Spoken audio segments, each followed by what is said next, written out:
All right, we want to look at how we can solve this simultaneous equation using elimination method. So we want to look for x and y. Answer. First of all, we write our first equation given. That is 4 over 3x plus 5y all over 6 equal to 1. But before we want to name it, or before we can name it equation 1, we need to break the fraction so that we can have whole numbers. All right. So how do we break this fraction? First of all, we find LCM, a number that 3 can go into it and 6 can go into it. And the LCM between 3 and 6 is going to be 6. So we are going to use our 6 to multiply each of the terms here. So we have 6 multiplying this, which we have it here, 6 multiplying this, which we have it here, 6 multiplying 1, which we have it here. 3 will go into 6, we are going to get 2. So 2 will multiply 4x, that will give us 8x. Plus 6 will cancel 6, or 6 will go into 6, 1. 1 times 5y will give us 5y. Equal to 6 times 1 will give us 6. Then we can name it equation 1. We pick our second one, which is 1 over 3x minus 5 over 12y equal to 3 over 2. That is what we have here.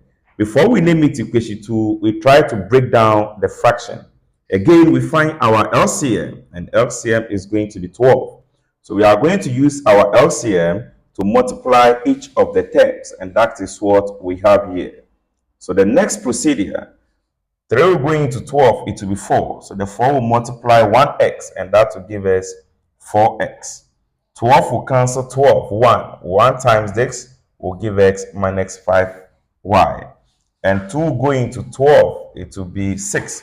6 times 3 will give us 18. So we have our equation 2. Equation 1 and equation 2. Now we want to use elimination method to solve this simultaneous equation.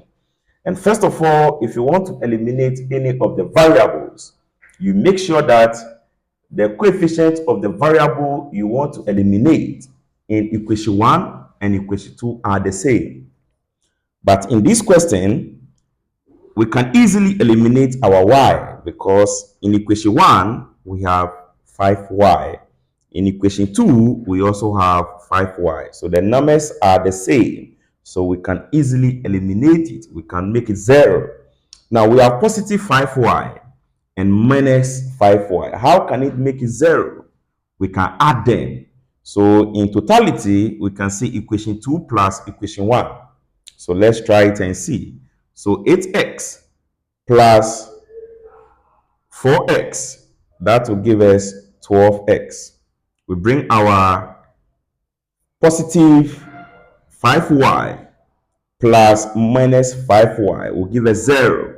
So with 0, we don't write it. So we have 12x equal to the next one. We have 6 plus 18, and that will give us 24. So we have 12x equal to 24. We are looking for x. So we are going to divide through by the coefficient of x. All right. So coefficient of x is 12. So we divide through by 12.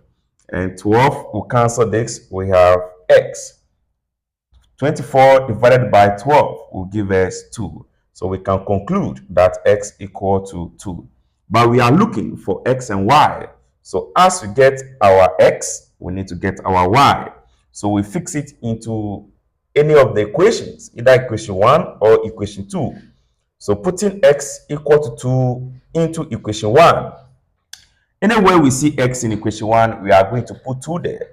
So equation 1, we can see 8x plus 5y equal to 6. So here we have 8 multiplying the x. Our x is 2 plus our 5y equal to 6. This by that will give us 16 plus 5y equal to 6. All right. So we group like terms. So the 16 will cross the equal to sign. That will be negative 16. So we have 5y equal to 6 minus 16. So we have 5y equal to negative 10. We are looking for y. So we divide both sides by 5. And dividing, this will cancel this. We have y. This divided by this will give us minus 2. So our y equal to minus 2. Therefore, our x equal to 2 and y equal to minus 2. Thank you.